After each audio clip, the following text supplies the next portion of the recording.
Salve, salve, rapaziada. Bom dia, boa tarde, boa noite. Como é que vocês estão aí? Todo mundo bem? Todo mundo com saúde? Espero que vocês estejam bem, pessoal. Estou com saudades. Logo, logo tudo vai melhorar, tudo vai resolver e nós vamos ter uma vida melhor. Bom, como vocês podem observar, estou tentando criar aqui um novo cenário que facilite o nosso conhecimento. Então, até aguardo aí um feedback de vocês, falando se o quadro, né, tá bom, se agora trazendo mais essa ferramenta para as nossas aulas, o conhecimento fica melhor. Bom, nós na última aula, nós vimos um pouco sobre o feudalismo. O feudalismo foi aquele modo de produção que tem como características o poder descentralizado, uma economia baseada na agricultura de subsistência, a mão de obra é o trabalho servil, a economia é a monetária, o comércio é pouco desenvolvido, pois predomina a troca. Então, quando a gente fala em feudalismo, a gente lembra, né, daqueles castelos. Então, aqui era um feudo, aqui era outro feudo, aqui outro e aqui outro. Vocês conseguem visualizar daí? Então, ó, isso aqui é o feudalismo. Aqui é o feudo A, aqui é o feudo B, aqui é o feudo C e aqui é o feudo D. Correto? O poder é descentralizado porque nessa região toda aqui, cada um é que vai mandar. A gente não tem aqui ainda um rei mandando em todos os feudos. Nós não temos isso. Então a gente não tem um poder centralizado. Em cada feudo, quem manda é o seu senhor feudal. Por isso que no feudalismo o poder é descentralizado. Em cada feudo desse aqui, as mercadorias são produzidas e são criadas de acordo com as suas necessidades. Então, no feudo A, tudo que precisa para sobreviver se produz nesse feudo A. No feudo B, a mesma coisa, no feudo C e no feudo D. Então, aqui a economia é baseada na agricultura, aqui também e aqui também. Isso tudo, pessoal, vai vigorar principalmente até o século XI. Então, a partir do século XI, vai haver alguma mudança das características desse mundo feudal. Então, a partir do século XI, está aqui o século XI, vão haver transformações na Europa feudal, da qual a gente vai começar a entrar numa nova maneira de se produzir, numa nova maneira social, econômica e política de produção. A gente, então, a partir do século XI, vai ter algumas transformações que acarretarão no absolutismo. O absolutismo, esse sim, como o próprio nome pressupõe, o rei tem poderes absolutos. Então, até o século XI, a gente tinha todas as características de uma Europa feudal. A partir do século XI, essas características como poder descentralizado, o comércio pouco desenvolvido e uma economia agrária vão começar a sofrer transformações, da qual irão culminar no poder centralizado do rei e do renascimento comercial. Foi. Então vamos lá, pessoal. A partir do século XI, deixa eu só usar aqui meu apagador tecnológico.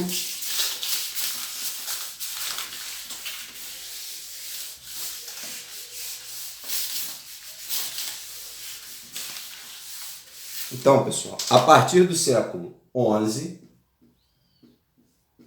vai haver a diminuição das invasões. Então, aqui, ó, vou voltar com o feudo A, aqui o feudo B, e vou botar aqui só um feudo C, certo? A partir do século XI, vai haver algumas transformações, como não vai ter mais invasão. Lembra que na aula anterior eu falei que o Mateus e que o Tubarão, se não me falha o engano, eles tiveram que fazer aquela relação de suzerania e vassalagem para poder aumentar o seu exército, aumentar a defesa de suas fronteiras? Que eu expliquei naquela aula que outros povos, inclusive os islâmicos, estavam pressionando as fronteiras europeias para dominar aquela região. A partir do século XI, a gente não tem mais invasão de outros povos nesses feudos. Se não tem mais invasão, significa que você tem menos mortes por guerra. Concorda? Outra, as epidemias, porque cada feudo era muito distante um do outro. Então, a partir do século XI, aquelas doenças que matavam as pessoas, elas diminuíram. Então vai haver uma diminuição das epidemias, inclusive porque para a proliferação de qualquer doença, os feudos estarem distantes faz com que as doenças não se propaguem com extrema velocidade.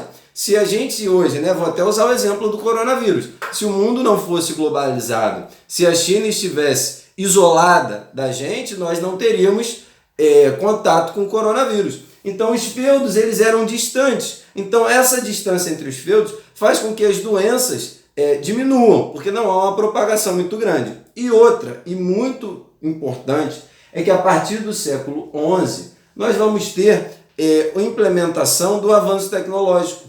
Por exemplo, a charrua, pessoal, eu vou tentar mostrar aqui, a charrua é como se fosse uma carroça que tem aqui embaixo um arado. Então aqui fica a tração animal, a corda para o animal puxar, e aqui vai como se fosse uma enxada, só que com a força animal. Então antes você só tinha a enxada para botar a semente do milho, por exemplo, a semente da batata. Então não era uma agricultura de subsistência. Então antes você cavava com a enxada, botava a sementinha ali e aquilo prosperava, aquele alimento vingava. Só que se você pode cavar mais profundo, significa que você tem uma possibilidade maior daquele seu plantio vingar. Então, essa charrua aqui, essa ferramenta utilizada para o arado, ela vai ser importante, porque agora as plantações agrícolas elas vão ter uma qualidade de plantio muito melhor. Os moinhos de água, a rotação de terras, ou seja, vai haver um avanço tecnológico na questão agrícola. Então vamos analisar. Nós temos menos pessoas guerreando, então a gente já tem mais gente vivendo. Nós temos menos doenças, certo? Nós temos menos doenças, como a gente viu, os feudos são distantes. E nós temos avanço na agricultura. O que isso vai gerar, pessoal? Mais gente vivendo e mais alimentos circulando. Então, vai haver um crescimento populacional e um crescimento agrícola. Isso tudo fará com que que aconteça o renascimento comercial. Porque, por exemplo, aqui no feudo A, vamos usar aqui, no feudo A não tem mais ninguém guerreando. Então teve mais gente. Mais gente. Não houve um desenvolvimento da agricultura. Então aqui tem mais milho. Mais milho. Certo? Tem mais avanço tecnológico para a agricultura e tem menos gente morrendo. Então a gente tem mais pessoas e mais alimentos. Então a gente vai passar a ter um excedente na produção. O que você produz aqui nesse feudo já está sobrando. Você tem mais milho do que você consegue comer de milho. Então vamos supor que o tubarão, está aqui o tubarão, ele comece a vender o milho aqui na feirinha. Ó. Ele pega esse milho que está sobrando e começa a vender. Esse feudo B aqui também não está parando de guerrear, também não tem menos doença, consequentemente também não tem mais pessoas? Sim. Então, essas pessoas aqui vão passar a comprar o milho do tubarão nas famosas feiras, que eram itinerantes, ou seja, feiras que um dia estava aqui, só que o outro dia, em vez de o tubarão botar a feira aqui, ele coloca a feirinha dele aqui, certo? Vocês conseguem observar? Então, nós temos mais pessoas, consequentemente um mercado consumidor. Nós temos um aumento da produção, consequentemente um excedente ali do que você produz. Lógico, se você tem mais gente para comprar e mais produto para vender, o que vai acontecer? O renascimento comercial. Então, a partir do século XI, devido a essas características que eu acabei de apresentar, nós vamos ter o renascimento comercial. As feiras vão começar a se desenvolver, certo? Só que o que vocês precisam entender? Não tem mais gente? Vai começar a faltar terra. Então, nessa transição do feudalismo para o absolutismo, vai surgir uma coisa chamada as cruzadas. O que vai acontecer? Tá começando a sobrar gente, está começando a sobrar alimento, mas foi nascendo gente, que começou a faltar terra para a nobreza. Então, no meio da própria Europa, os nobres vão começar a guerrear uns contra os outros, até que o Papa Urbano II vai falar: irmãos, deixei de lutar uns contra os outros e marchai contra o infiel. O que eles estão falando?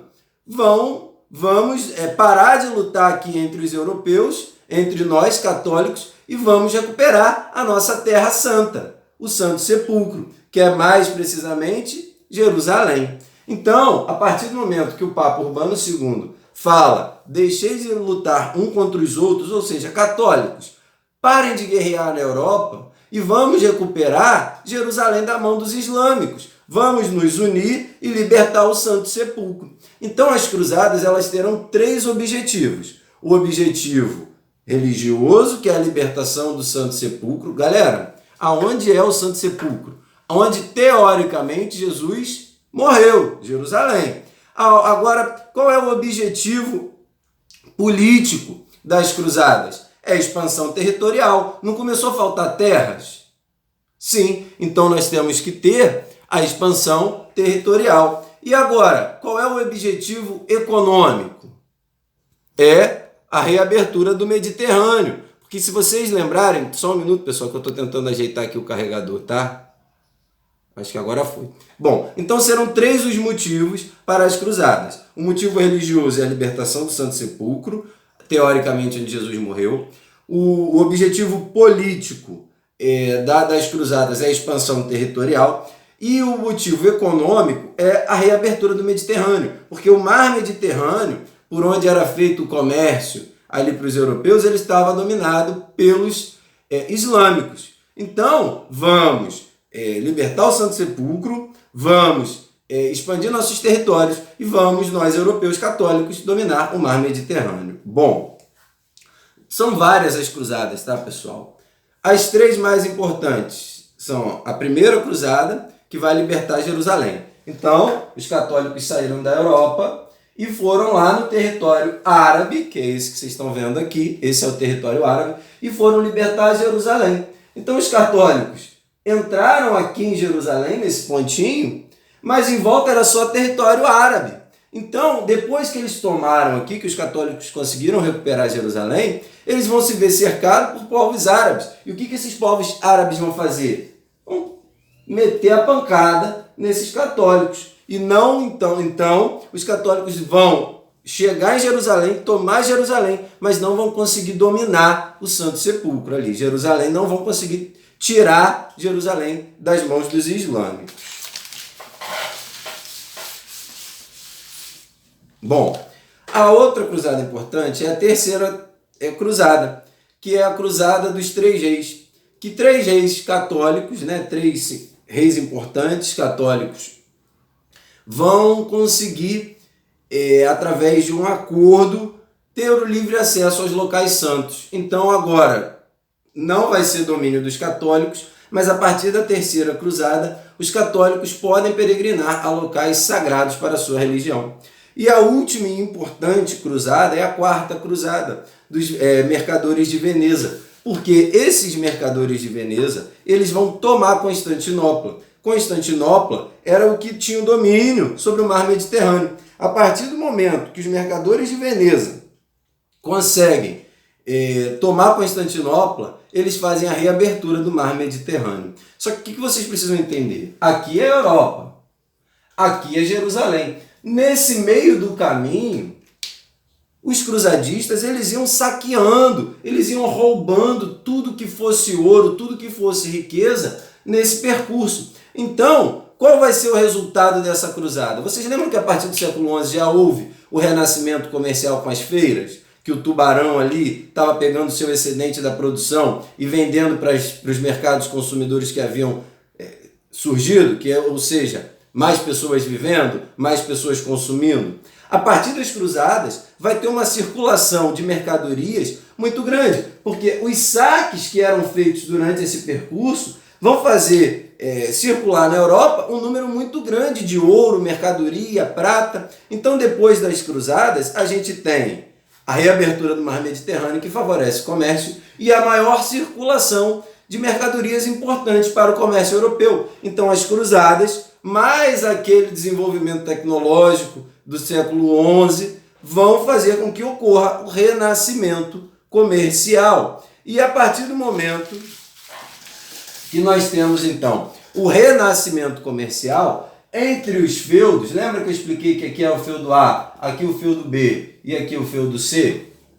Lembra que no início as feiras eram itinerantes, estava hora em um lugar, a feira do meu amigo Tubarão, cada hora ele estava em um lugar? Só que agora o comércio já se desenvolveu tanto que ele não precisa ficar andando de lugar para lugar. Ele vai se estabelecer em um lugar fixo. Então aqui, entre o feudo A e o feudo B, nós temos agora uma cidade que vive do comércio. Porque, além do Tubarão, outros comerciantes, outros feirantes se estabeleceram nessa região. Qual é o nome disso aqui? Burgo. E quem vive nesse burgo é um burguês. Então, com o renascimento comercial, com essas transformações que nós vimos, vai começar a surgir uma nova classe social, da qual nós não tínhamos visto durante o período feudal. Que classe social é essa que vai nascer? A classe que vive no burgo é um burguês. Então, a partir do momento que nós temos o renascimento comercial, nós temos também o renascimento da burguesia. Se aqui, essa cidade, esse burgo, vive do comércio, o comércio ele está na zona rural ou ele está na zona urbana? Por exemplo, aonde a gente tem um comércio mais desenvolvido? É na zona rural ou na zona urbana? Na zona urbana. Então, com o renascimento comercial, nós temos também o renascimento urbano. Então, nós podemos dizer que agora ainda estamos no feudalismo? Não, nós temos as atividades focadas numa zona urbana, com atividades comerciais e uma nova classe social que vive do comércio, a burguesia. Então, nós já temos aqui o primeiro passo para chegarmos no absolutismo, da qual é a união da burguesia e o rei. Porque para o Tubarão, a gente vai ver já já, é importante que acabe esse feudo A, esse feudo B e esse feudo C. Para o Tubarão, é importante que isso tudo seja centralizado nas mãos de um único rei, porque aí a gente vai ter apenas a circulação de um tipo de moeda, e isso favorece o comércio do Tubarão. Foi? Entenderam por enquanto? É isso. Então, pessoal, agora qual vai ser a consequência desse nosso renascimento comercial? Vai ser a peste negra. O que acontece? Mercadores vindo de Veneza vão proliferar, né, essa doença. Porque assim, na Idade Média, no feudalismo, eles não tinham um desenvolvimento científico muito avançado. Lembra que era tudo baseado nas teorias divinas, nas ideologias da Igreja Católica?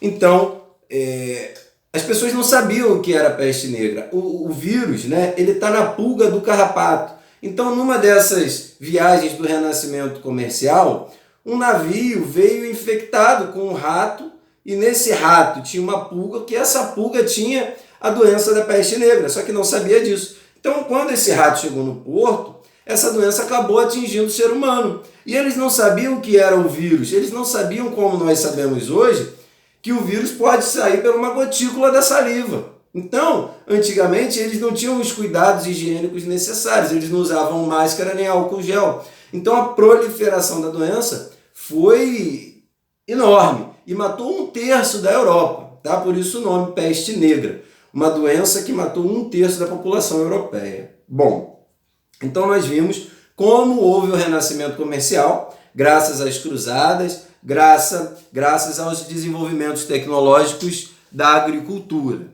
Bom, então, no final do feudalismo, surgiu uma nova classe social, que é a burguesia. A burguesia vive do comércio.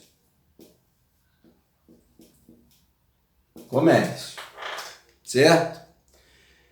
O feudalismo, as características importantes do feudalismo que nós vimos nas últimas aulas, elas favorecem ou desfavorecem o comércio? Por exemplo, o feudo ser autossuficiente, produzir tudo que precisa para sobreviver, faz com que o comércio se desenvolva ou ele se retraia?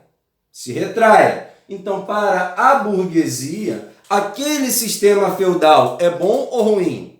É ruim, pois entrava o comércio da burguesia. Se você em casa produz tudo que você precisa para sobreviver, o que você vai fazer na rua? O que você vai comprar no comércio local? Nada. Então, o feudalismo ele era prejudicial para a burguesia. Então, a burguesia queria acabar com o feudalismo.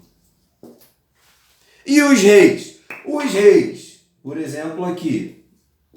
Isso aqui é uma região, não sei se vocês conseguem ver bem. Região A, B e C. Isso aqui era o território de um rei, isso tudo. Ele teve que dividir para poder ter ali a defesa do seu território de acordo com a relação de suzerania e vassalagem, certo?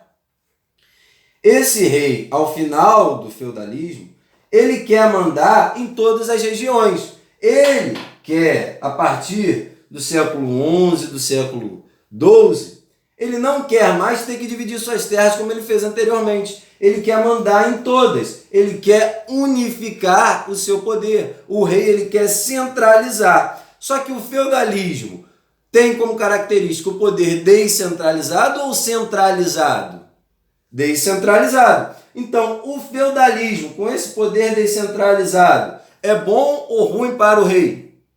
Ruim. Então, assim como a burguesia, o rei ele também quer acabar com o feudalismo. Então, nós temos o nascimento de uma classe social rica e nós temos também o rei que tem o mesmo objetivo dos burgueses, que é acabar com o feudalismo. Então, os dois vão se unir e vão formar um pacto entre a realeza e a burguesia. O rei busca centralizar o poder e a burguesia busca eliminar os entraves feudais ao desenvolvimento do comércio. Então, essa união entre rei e burguesia irá formar o que nós chamamos de absolutismo, da qual o rei tem o poder centralizado em suas mãos. Conseguiram entender? Agora, eu sou o rei. Eu consegui, com o dinheiro que a burguesia me financiou, formar um grande exército e unificar o meu território. Então, graças ao apoio da burguesia, eu tive dinheiro para ter um grande exército de mercenários que vão fazer com que eu unifique todo esse meu território.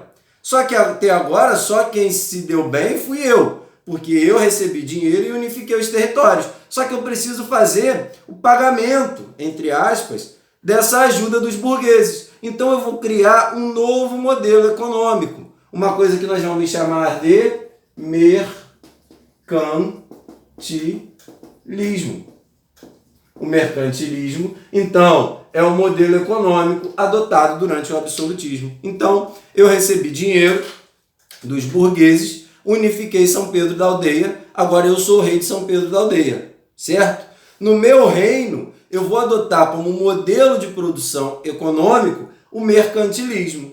Então, a gente sai do feudalismo, entra no absolutismo com o mercantilismo. O mercantilismo, vocês já podem imaginar que é de mercado. O mercantilismo, rapaziada, é o primeiro passo do capitalismo. Então, nós temos o mercantilismo, que é o embrião, que é o filho do capitalismo, que vai vir agora, que nós vivemos hoje. Então, pessoal, tá aí. Só que assim, o rei, ele pode se sustentar no poder apenas através da força? Não.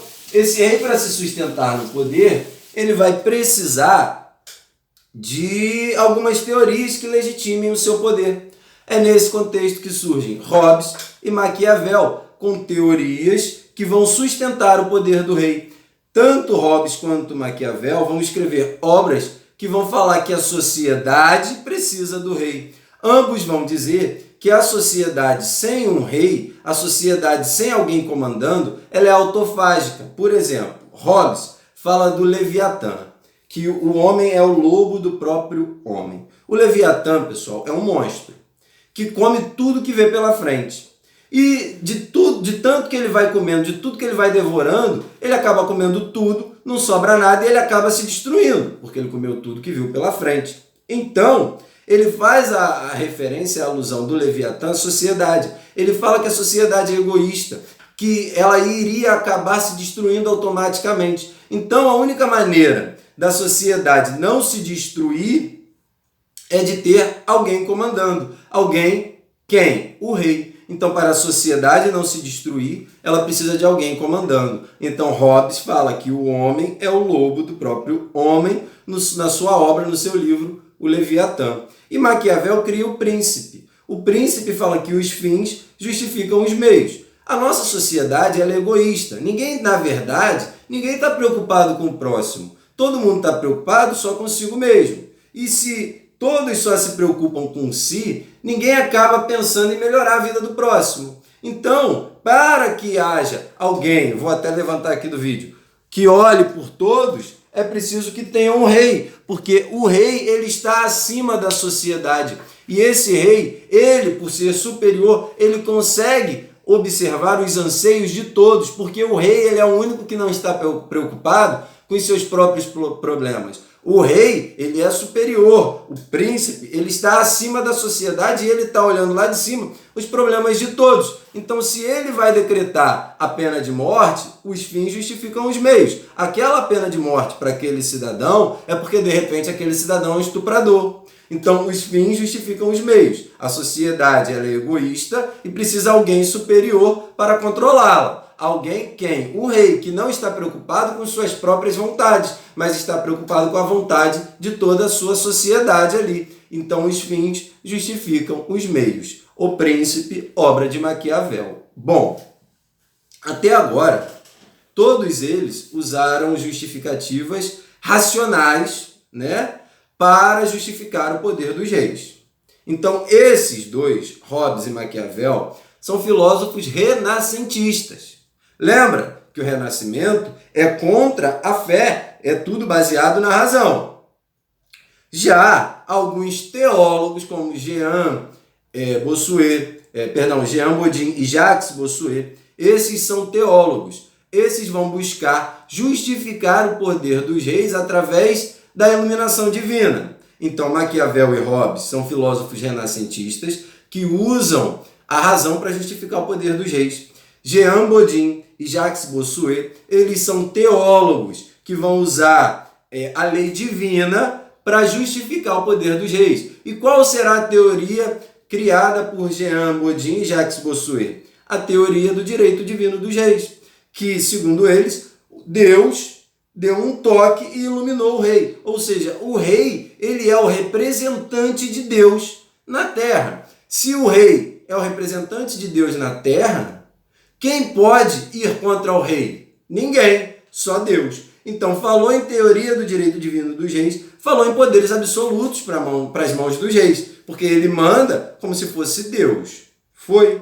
Então, pessoal, aí estão alguns pontos importantes do absolutismo. Agora, o mercantilismo. O mercantilismo é um modelo econômico totalmente diferente do feudalismo. O feudalismo pressupunha a valorização da terra, era a agricultura. O mercantilismo vai falar de cara de uma coisa chamada metalismo. O que é o metalismo? Significa você acumular dinheiro, acumular metais preciosos, acumular ouro e prata para você fazer a cunhagem de moedas. Pessoal, hoje a gente no capitalismo não tem um pouco de acumulação de dinheiro? Então, o capitalismo nasceu, teve sua origem no mercantilismo, no metalismo. Então, metalismo significa que um reino, né, um lugar para ser muito rico, não necessariamente precisa ter muitas terras, mas necessariamente precisa ter muito ouro, muita prata, muita moeda. Então, o metalismo é a primeira característica do mercantilismo, que significa você acumular riqueza. Pessoal, se aqui no meu reino São Pedro da Aldeia, eu, rei Lauro, adoto o metalismo, significa que eu quero ter muito ouro, muita prata, muita circulação de moedas no meu reino São Pedro da Aldeia. Isso favorece ou desfavorece a burguesia? Favorece. Então, o mercantilismo e o metalismo, eles são a maneira de governar do rei para beneficiar uma classe social. Que classe social é essa? A burguesia.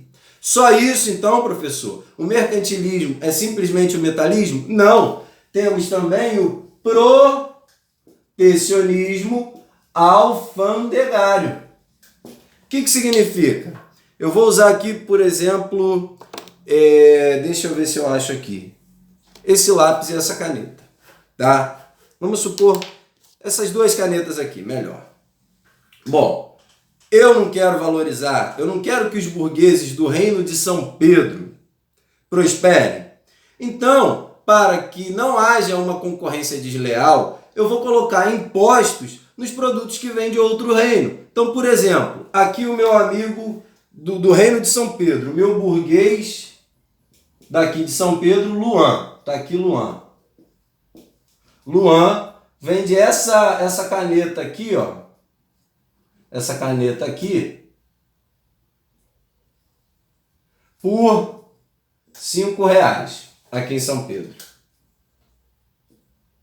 Certo? R$5. Ele vende aqui em São Pedro. Essa caneta aqui que o Luan vende. Aí vem um burguês de fora, que é o meu amigo José. Tá aqui o José. José tá aqui. E José vende essa mesma caneta por R$1. Tá aqui. Então, o Luan, que é daqui do meu reino, ele vende essa caneta por R$5. E o José vende essa mesma caneta aqui por R$1, só que José é de outro reino. É um burguês de outro lugar. Quem vai conseguir vender mais? De quem vocês vão comprar a caneta? Do Luan ou do José? Do José, porque é mais barata. Só que eu não sou o rei? Sou. E eu quero que quem tenha um progresso nas vendas? O José, que é de outro lugar, ou o Luan, que é do meu reino? O Luan. Então eu vou decretar o protecionismo alfandegário. Eu vou colocar um imposto nessa caneta que vem de fora, nessa caneta do José, e o preço de 1 vai passar para 8. Esse acréscimo que eu fiz no valor do produto é o protecionismo alfandegário. Agora a caneta que vem de fora custa R$8 e a que vende aqui dentro custa 5. De quem vocês vão comprar? Do Luan. Então, o protecionismo alfandegário consiste basicamente nisso. Você colocar impostos nos produtos que vêm de outro lugar. Produtos que vêm de fora. Hoje, isso é muito comum. Isso ainda existe. Por exemplo, eu estou usando uma camisa da Nike. A Nike ela tem uma qualidade muito boa e um preço muito baixo. Então, se ela entrasse aqui no Brasil custando, R$50 a camisa, a nossa indústria nacional Olímpicos, ela não tem a mesma qualidade da camisa da Nike e o preço dela acaba sendo maior. Então, uma camisa da Olímpicos seria vendida aqui no Brasil a R$80 e